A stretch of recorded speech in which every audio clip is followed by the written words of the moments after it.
Olá amigos, para quem acompanhou a primeira parte do episódio, essa é a continuação onde conversamos sobre pós-graduação no Brasil. Para quem caiu aqui antes de ouvir a primeira parte, não tem problema, dá para ouvir fora de ordem, mas não deixe de ouvir a primeira parte porque foi bastante interessante também. Então fiquem agora com a segunda parte do episódio 5 com a participação da Juliana Afonso e da Larissa Romanello. Valeu! O último tópico então, pós-graduação no Brasil. Principais dificuldades, experiências de ir para o exterior através de estudos, pressão, problemas psicológicos, sempre tem, né? Incentivos na educação da época que vocês estudaram, de hoje em dia, como que vocês veem essa diferença? A gente quer saber de vocês duas, o que vocês podem compartilhar com a gente essa parte. Pergunta complexa. Bom, começando pela parte legal, então, a experiência no exterior para mim foi perfeita. Eu sempre quis ir para a Austrália.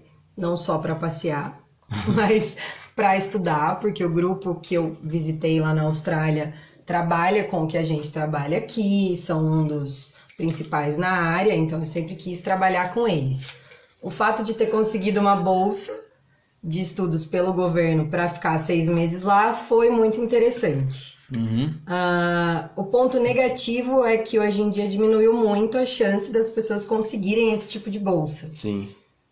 A parte política e tal, a gente tá com corte de bolsas por aí, então nem todo mundo tem essa chance. Certo. É importante, e inclusive para bolsas seguintes, pós-doutorados ou qualquer outro concurso que você vai fazer, isso conta ponto positivo. Então eu, particularmente, acho injusto que nem todas as pessoas têm essa chance, mas acho muito importante, como também sei de pessoas que vão e não aproveitam. Então tem os dois lados. E aí entra na parte do povo, né? Não geral, mas algumas pessoas que dizem que estudante de pós-graduação não trabalha. Estudante de pós-graduação só passeia, tem horário flexível, dorme até tarde. Vida mansa. Vida mansa, exatamente. E aí, assim, todo tipo de emprego, na minha opinião, tem pessoas que vão fazer direito e tem pessoas que não vão fazer direito. Claro. Então não é justo jogar só na pós-graduação.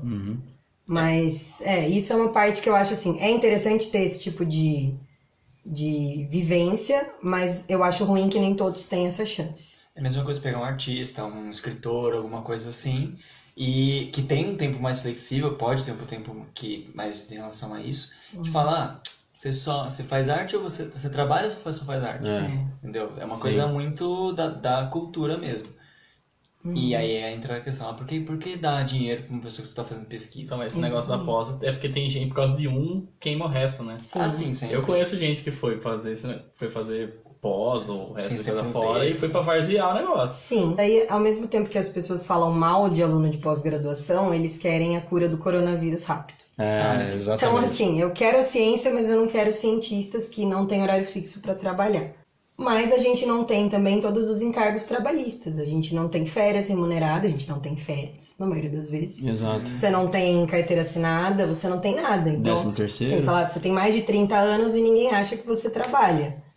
Então, você só estuda, né? Você só estuda, exatamente. E tem aquela outra história, você não tem final de semana, porque às vezes ali o PCR tá rolando e você tem que ir lá. E aí cai nos problemas psicológicos, que tem aumentado muito na parte de pós-graduação, porque você se cobra demais, o sistema te cobra demais, alguns superiores cobram demais, alguns programas de pós-graduação também. Então, assim, os problemas aumentam. O valor da bolsa não te deixa pagar um tratamento psicológico adequado, você não tem tempo. Então, muitas pessoas ou desistem, ou atrasam para terminar, ou terminam a pós-graduação com sérios problemas de saúde. Isso acontece com todo mundo? Não. Mas é comum. Sim. Não só no Brasil. Você comentou uma coisa em relação a não ter mais incentivo para ir para fora.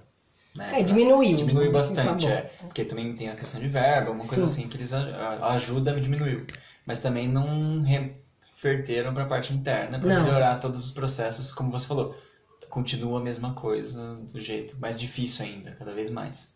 A gente está ainda num estado privilegiado. No estado de São Paulo, a gente tem a FAPESP, que é uma agência de fomento à pesquisa só do estado de São Paulo, que tem as maiores bolsas do país, inclusive bolsas para ir para o exterior desde o mestrado, se você quiser, e conseguir a bolsa. Mesmo essa deu uma diminuída. Mas assim, se tá ruim pra gente, para as pessoas dos outros estados, tem ficado muito pior. Com certeza. E agora teve uma mudança também, que eles falaram que vai ser aos poucos, mas está acontecendo, que todos os programas de pós-graduação do país têm geralmente uma cota de bolsas CAPES e CNPq. Então, os alunos que entram na pós-graduação naquele ano entram na fila para essas bolsas, aquelas que não conseguem financiamento externo. A partir de agora, aos poucos, esses programas não vão mais ter cotas. O governo cortou isso agora, ou tá cortando, eu espero que eles mudem de ideia, mas até agora a ideia é essa. Sim. E aí vai ser por editais. Então, você entrou no programa de pós-graduação, não tem uma cota de bolsa para aquele programa, você vai ter que entrar numa chamada nacional para tentar uma bolsa, e eles vão dar prioridade para áreas prioritárias do governo. Sim. E aí eu fico pensando, uma pessoa que entra num mestrado ou num doutorado em sociologia, qual é a chance que ela tem de conseguir uma bolsa no governo atual? Mínima, né? Então eu acho que esse é um dos problemas maiores das próximas pessoas que vão entrar na pós-graduação. Sim. Pesquisa devia ser inclusive, não tipo exclusivo. Né? Mas vai virar o que era antigamente. Só quem tem muita grana e consegue ficar muitos anos sem ganhar nada, trabalhando de graça, que vai fazer. O pai bancando. Vai desestimular cada vez mais, né? A galera a entrar no mundo da pós-graduação. Tá? O pessoal vai finalizar a graduação e vai atrás de emprego, né? Fazer a galera trabalhar à noite, estudar de manhã, ao contrário, né? E fazer pesquisa por conta. Sim. Que nem bem antigamente, que era a pessoa que financiava a própria pesquisa, né? E ao mesmo tempo tem o outro lado, que tem as pessoas que terminam a graduação e partem para um mestrado só porque não tem outra opção. Sim. Eu não tenho dinheiro, eu não tenho nada, eu vou fazer um mestrado porque eu ganhei uma bolsa. E aí essas pessoas tendem a sofrer demais no mestrado, ou desistem, tem que devolver o dinheiro, ou tem sérios problemas de saúde. Porque não é fácil, não sei se a Larissa concorda comigo, mas não é uma fase fácil. Não sobrou psicológico pra falar sobre isso. Então, exatamente. Tá respondido. Então, assim, se você não gosta mesmo dessa área, não faça. É o meu conselho. Tem que estar muito afim mesmo, né? E sabendo, é bom abrir, esclarecer bem isso, né? Também não vão ficar enfeitando, fantasiando, mas jogar real, né? Infelizmente, se já não era fácil antes, tá cada vez mais difícil, né? Sim. Tem a questão da competição também do mercado. Tem muito mais gente sendo formada, muito mais gente, coisa. Então as pessoas estão exigindo muito mais a pós-graduação. E isso atrapalha porque tem gente que tem um conhecimento, quer trabalhar, só que não consegue porque não tem um mestrado, doutorado, alguma coisa. De uma forma mais fácil, vamos dizer. Não, e mesmo dentro do mestrado ou doutorado, por exemplo, o meu doutorado é em genética evolutiva e biologia molecular. Eu tive que aprender estatística, programação, análise de dados, porque você tem que saber um pouco de tudo. Eles te cobram isso o tempo todo. Às vezes você entra com uma ideia, gosto 10. de tal coisa, e aí você tem que se virar em outra área que não é sua praia, né? Mas e você, Larissa? A gente está falando de pós-graduação, né? E só para distinguir, a gente está falando de uma pós-graduação específica, né? Quando a gente sai da graduação e vai para essa carreira acadêmica, né? De fazer mestrado, doutorado, e não dessa experiência de pós-graduação, de especialização e tal. Eu tive a oportunidade de fazer uma parte da minha pesquisa fora do país também, acho que foi uma experiência extremamente interessante, mas isso só me reforçou que nós fazemos muita pesquisa de qualidade no Brasil.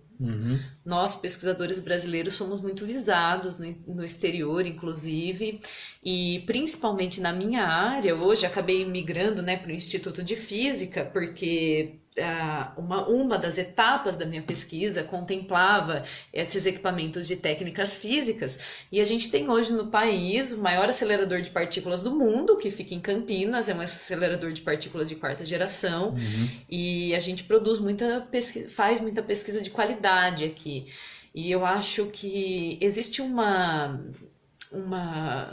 contradição ali, né, do que as pessoas pensam, do que é pós-graduação, e essa distinção do que elas consomem no dia a dia e do que é ciência e tudo mais. E eu acho que esses conceitos no Brasil acabam se misturando porque cientista não é profissão aqui. E 90% do que é ciência produzido hoje no país acontece dentro das universidades.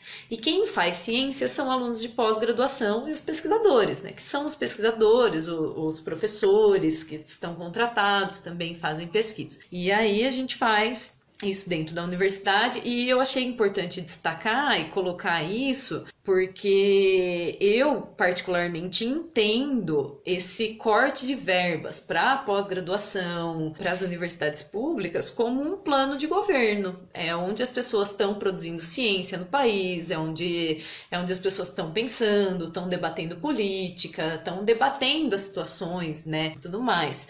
E eu percebo também que existe um grande desconhecimento das pessoas e do governo atual em entender a diferença de ciência básica e ciência aplicada.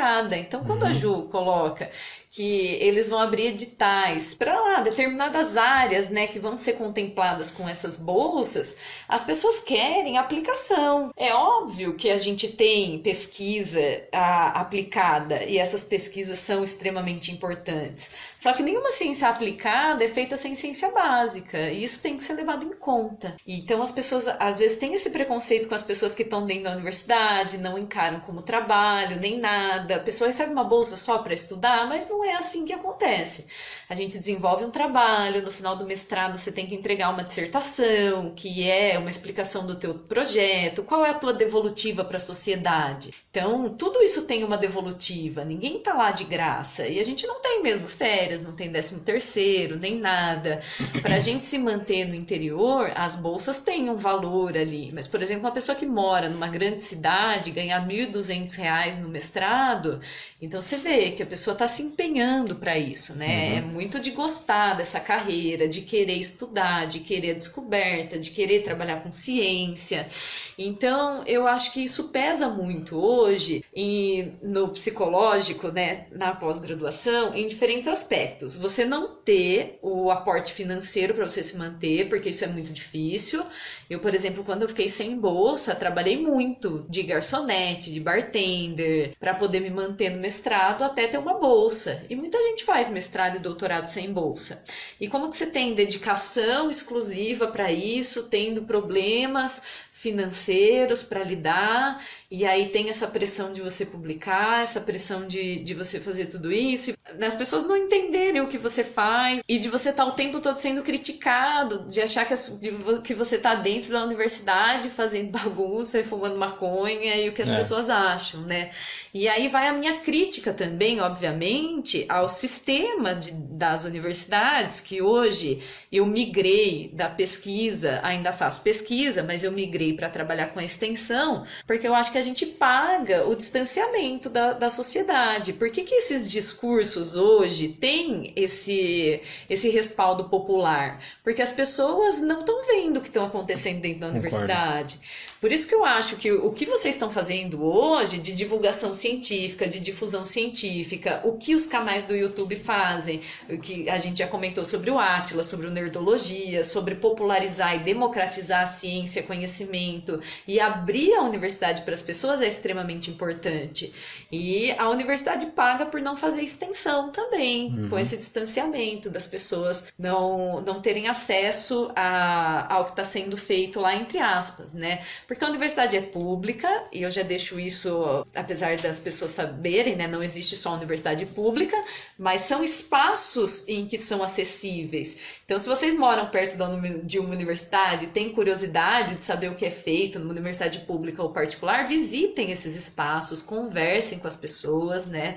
Eu tive a possibilidade de participar e coordenar vários projetos de extensão na universidade onde eu lecionava e conversar com as pessoas e entender que elas não tinham noção do que a gente fazia lá dentro, né? Então isso vai acabando com o psicológico da pessoa.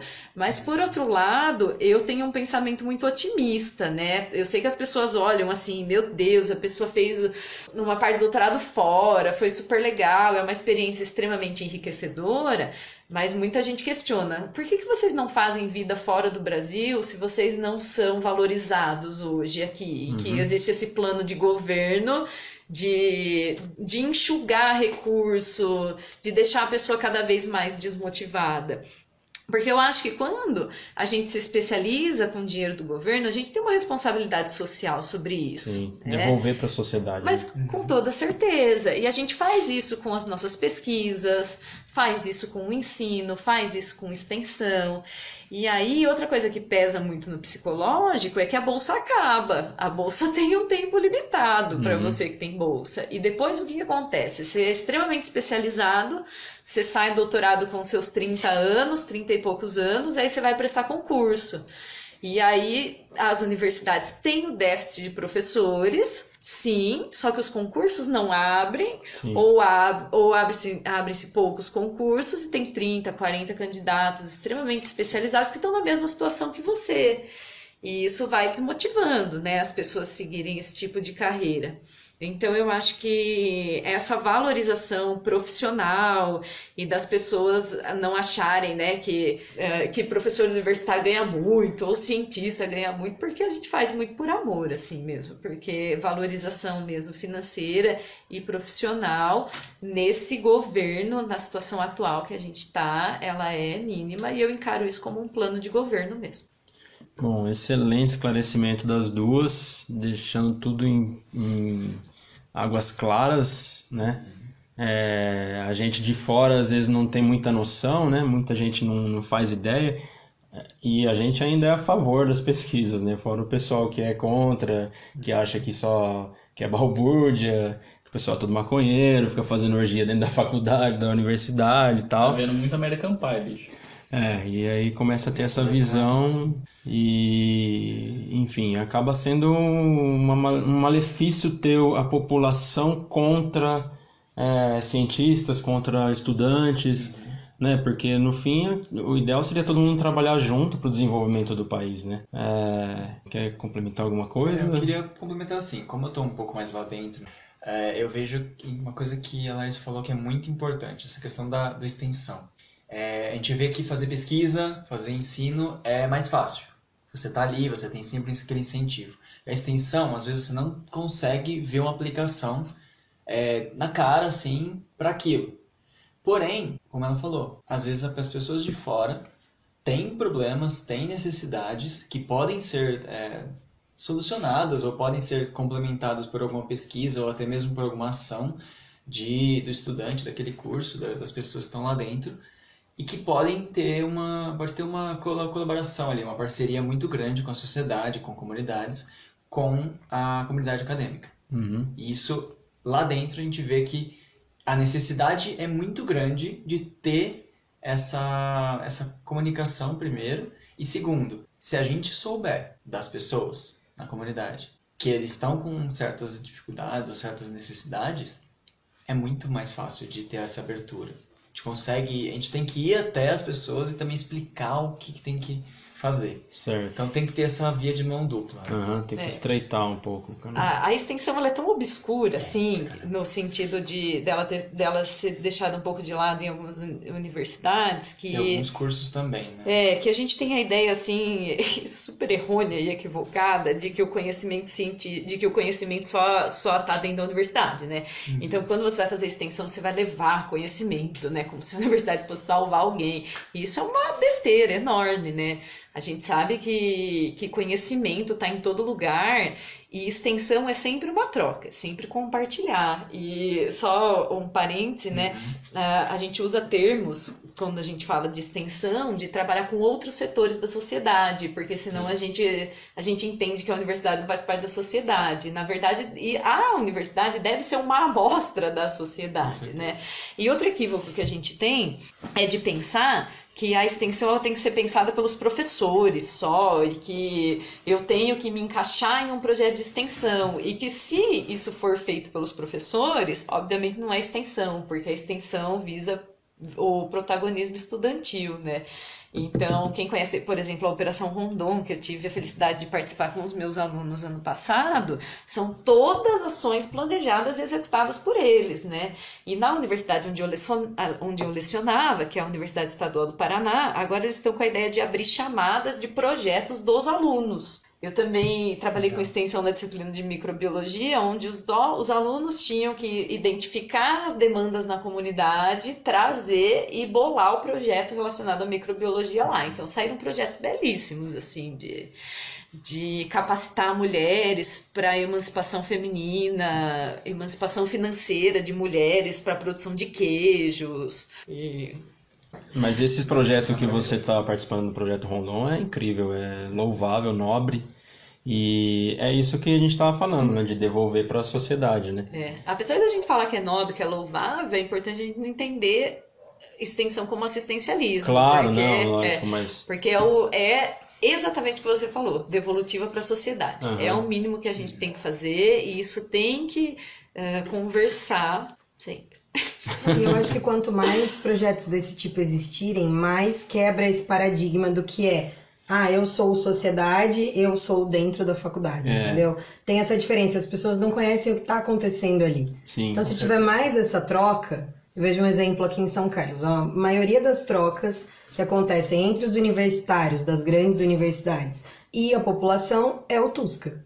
Só. Com aquela visão que a Exatamente. população tem. E aí a população acha que os universitários só fazem festa. Sim. Ninguém tá lá dentro nos outros 200 dias letivos vendo todo mundo fazer outras coisas. Ou fora dos dias letivos fazendo outras coisas. Então eu acho muito legal essa história da Larissa e essa parte de fazer. Não sabia que a extensão era mais ligada ao protagonismo estudantil. Interessante, não sabia disso.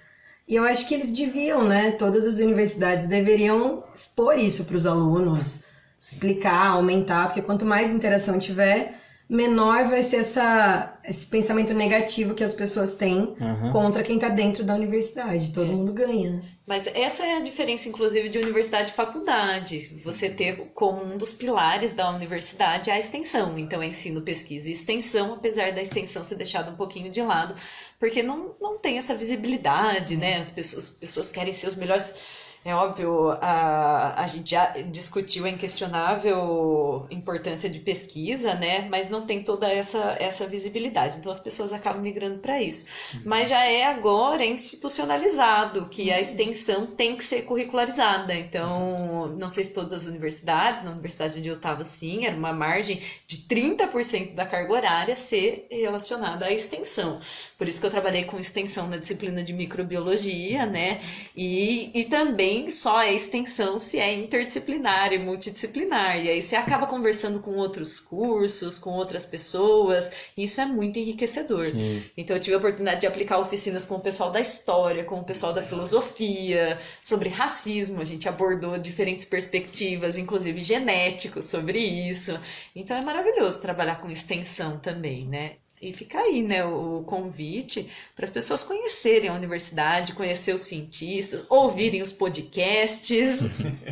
Algo que a gente vê, às vezes, como estudante, é que a maioria dos estudantes entram muito cruz na universidade. E tem uma coisa que vocês até falaram, que é até o próprio recuo, né, dos professores, da própria comunidade científica ali dentro, né, acadêmica, de também não conseguir sair muito, não conseguir ter extensão em relação a isso. E são poucos professores ou poucas pessoas que têm essa atitude de chamar alunos também para fazer isso. Então, os alunos também têm que ter essa proatividade. Porém, a maioria dos alunos não é treinado ou não consegue entender como funciona a extensão. Como você já falou, é uma coisa meio turva, né? A gente não consegue ver, né? E aí, realmente, tem que ter esse protagonismo, tem que ter grupos, inclusive fora do curso mesmo, ou anexados ao curso, seja como empresa, seja como, sei lá, Enactus, a Rondon, outros grupos que também puxam essa parte de extensão muito forte, até para fazer as multidisciplinaridades, né, cursos diferentes. E é muito enriquecedor, é muito legal, e você aprende a ser uma pessoa, na verdade. Você aprende a ser uma pessoa da sociedade que consegue criar um profissional melhor só pelo fato de você conseguir conversar com pessoas fora do seu ambiente, assim, seja corporativo, acadêmico ou qualquer outro lugar. Nossa, achei perfeita a colocação, porque sobre conhecimento hoje é uma coisa que eu penso muito sobre isso, que acesso à informação e conhecimento a gente tem muito. Se a gente digitar hoje no Google, ali no YouTube, a gente vai ter aula sobre determinado tema com um professor do MIT, que foi ele que descobriu o negócio, né? Então, além da universidade ter o objetivo, obviamente, de converter informação em conhecimento, mas eu acho que o principal objetivo da universidade é formar cidadãos. Então... Melhores, né? Pelo menos mais... E formar cidadãos. Acordados. E por isso que a gente trabalha com todos esses pontos, né? O que a gente fazer essa análise do mundo hoje, dessa velocidade de informação, ressignifica o papel da universidade. E entender que é essa formação de cidadãos e não formação técnica, que é a diferença de um curso técnico, obviamente não diminuindo o curso técnico, mas ele se enquadra dentro daquele objetivo, mas a universidade tem outro objetivo. Então, eu acho que a gente paga também por esse distanciamento que a gente tem de outros setores da sociedade e que é uma reflexão que a gente tem que fazer, né? E esperar que governos melhores Ou pelo menos piores. sejam eleitos. Ou que eles não atrapalhem tanto, né? Né?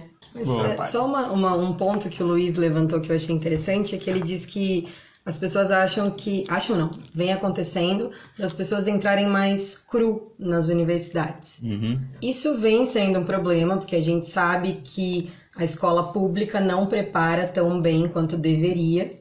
Nem a particular, Nem na a real. particular, Porque a exatamente. particular fica focando muito no vestibular e não necessariamente naquelas sensações básicas, naquelas conhecimentos básicos até de civilidade. Concordo plenamente. Então, assim, todas as escolas, então, no geral, não preparam a pessoa para ser um cidadão que vai viver sozinho, estudar, mudar de cidade. Para pessoas que passam em faculdades públicas, geralmente elas têm que fazer essa mudança. Sim. E tal.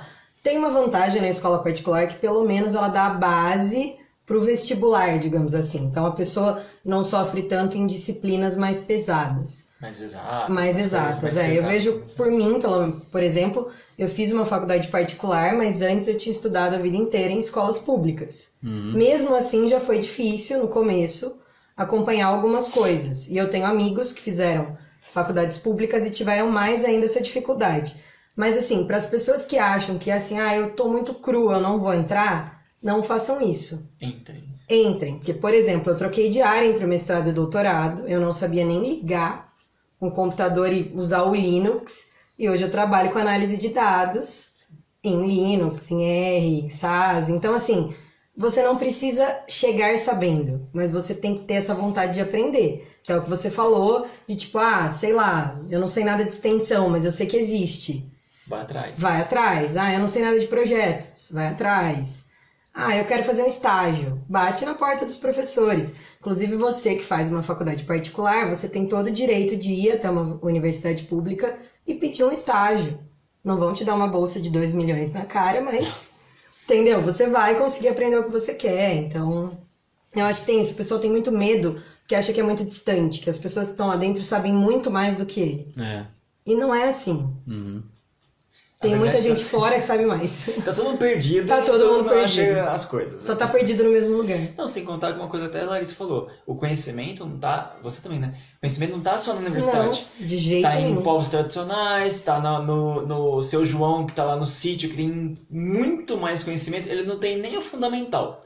Mas o cara manja de... Às vezes... Conhece alguma planta. Técnicas de planta, ou até mesmo de, por exemplo, desvio do curso do rio de uma forma que não atrapalhe e tudo mais, sabe? Não estrague o curso, a biota ali. Então, às vezes, ele manja disso aí e não tem essa extensão, não tem essa troca de informações e de conhecimentos, e fica cada um no seu cantinho, ninguém se ajuda, por isso que o mundo tá desse jeito, né? Mas teve um negócio disso, uma matéria de um tiozinho que não tinha nem ensino fundamental, que ele fez todas as máquinas do sítiozinho dele funcionar com água. Pode crer. Então, Todos, o cara... Perfeito, muito O legal. pessoal da engenharia não podia fazer estágio com o tiozinho? imitou, velho. Então ele não tem nem conhecimento de engenharia. E pior ainda que ele Mas tava quase atrás. tomando um processo ainda, porque a prefeitura lá falou que ele tava usando... Patente. Não, a água lá, o negócio, na tropa pra gerar energia pra ele, tinha que pagar. É valorização do conhecimento. Existem diferentes... Exato. O conhecimento está em todo lugar e diferentes inteligências, né? Que a gente não encontra só dentro da universidade. Saber tocar alguma coisa é um tipo de inteligência, saber cozinhar é um tipo de inteligência. Então, é importante a gente valorizar isso. E valorizar todo tipo de conhecimento, de inteligência, de habilidades que as pessoas têm. Isso é muito importante. E descer do salto mesmo, que a gente vê dentro do meio acadêmico, em que favorece esse distanciamento das pessoas E reproduz isso, né? De que o conhecimento tá só dentro da universidade. Exato, romper essa barreira intelectual que existe, né? É uma barreira meio... Tem a questão também dos tipos de inteligência, né? A gente foca muito naquela inteligência cognitiva, não é nem cognitiva, das exatas mesmo, né? De habilidade, de aplicar o conhecimento diretamente e tal. Eu não lembro o nome da inteligência, mas negligencia aquelas outras, né? Ser tanto a musical quanto a social, que tem uma inteligência muito, muito louca. Tem pessoas que são estupidamente... já bem intrínseco, né? E tanto aquela tretinha de faculdade pública e particular. Tem um monte de gente que fala que faculdade particular não presta pra nada. Só focado no mercado de trabalho, mas você então. tem um emprego mais fraco, não é bem assim. Tem muita gente que fala assim, não, porque se for faculdade particular, você não presta pra nada. E a minha, eu faço faculdade pública porque aqui é pesquisa, não sei o que. É assim também, cara. Você tem que tirar isso na cabeça. Já escutei isso de pessoas que estavam fazendo doutorado junto comigo, não no mesmo grupo. Essa é uma coisa que a gente tem que ir mudando ao longo do tempo. Não faz sentido, né? A gente saiu de lugares diferentes, mas estamos no mesmo lugar. Exato, então... chegou no mesmo lugar. Bom, muito obrigado, Ju, Larissa, por aceitarem o nosso convite, por bater esse papo extremamente esclarecedor, de muito aprendizado, né? Bate-papo legal, apesar de alguns temas polêmicos e às vezes até um pouco chato de conversar, mas foi muito gostoso conversar com vocês, muito legal. E, enfim, palavra de vocês mais uma vez. Muito obrigado pelo convite mais uma vez. Adorei a conversa. Aprendi várias coisas novas com vocês, com a Larissa. E estamos aí. Valeu. Eu também quero agradecer o convite. Foi um grande prazer receber vocês. Nossa, um grande prazer dividir o podcast com a Ju. Eu também aprendi muito. Foi muito gostoso revê-los e eu volto a parabenizar pelo projeto, pela página. Quem não seguiu, segue ainda. E quem não ouviu, ouve também, comenta lá. Beleza. Feedbacks desse podcast. Valeu, muito obrigado. Bom, já tá longo pra caramba, mas enfim, mais um pouquinho não faz diferença, vai. Bom, é o seguinte, vou pegar de surpresa aqui. Eu trouxe um livro aqui que a Larissa tava até meio cobiçando. Eu vou levar ele com cuidado pra você não me surrupiar o livro. Brincadeira. Então eu trouxe porque eu usei ele como referência para esse episódio e eu ia até dar uma lida num trecho aqui, mas enfim, ao invés de ler o trecho eu vou indicar pra galera que tá ouvindo. É um livro da Maiana Zatz, chama-se Genética, Escolhas que Nossos Avós Não Faziam. É um livro que dá para qualquer pessoa ler, não precisa ser biólogo, não precisa ser da área da genética, porque ele é um livro fácil de ler, uma excelente leitura. Eu acho que eu li em um dia esse livro e é excelente. Então o que eu falei que ia pegar de surpresa é que eu queria que vocês indicassem alguma coisa também. Pode ser livro, série, filme, de preferência da área. Se não, pode indicar qualquer outra coisa. Eu vou indicar os livros que eu tô lendo agora, que é o Sapiens e o Homo Deus. Eu indicaria os livros do Dawkins, principalmente Deus um Delírio, mesmo que você não seja ateu. Já li esse livro. Porque se você tirar todas as partes que ele fala mal das religiões, também vale para a parte de evolução. Ele é um ótimo escritor nessa área. Sim, e excelente. assim, não tem a ver com a nossa área, mas assistam Sex Education. Excelente. Da Netflix. Muito boa série. Porque no momento onde o governo diz que a gente tem que fazer campanha contra o sexo, é uma educação sexual interessante. Exato. O Aron também tem uma indicação pra fazer. Fala lá. Não é puxando sardinha, mas você gosta de música, procura uma música do Nightwish, do último álbum deles, que chama The Greatest Show on Earth. Tem muitas citações do Dawkins, tem do Darwin, né? Darwin. A música inteira fala desde o começo da humanidade, desde o começo da vida até...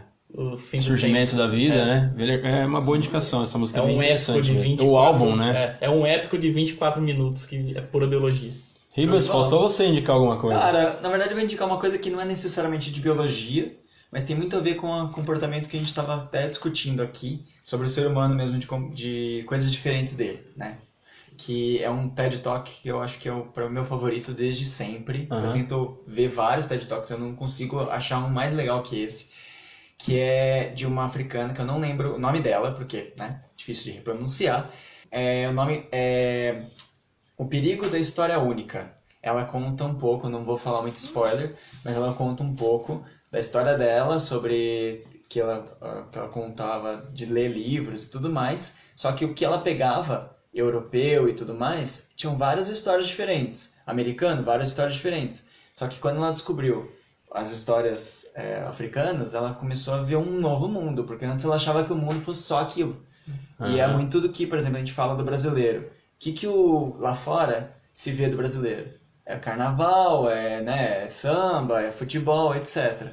Mas o que realmente, que é o Brasil, né? A gente é muito vasto de histórias e de ideias. Até o próprio brasileiro por si mesmo, né? Então é muito legal essa reflexão que ela faz da história única. O que você está passando para outra pessoa? Como você está passando tudo que você é ou só um estereótipo? Sim. Basicamente seria isso. Ótimo. Assistam porque vale a pena. Legal, excelentes indicações. Então a gente agradece mais uma vez a Larissa e a Ju. A gente agradece todo mundo que está nos ouvindo, acompanhando. Muito obrigado por todo mundo que sobreviveu até aqui. E até a próxima. Valeu, galera. Falou!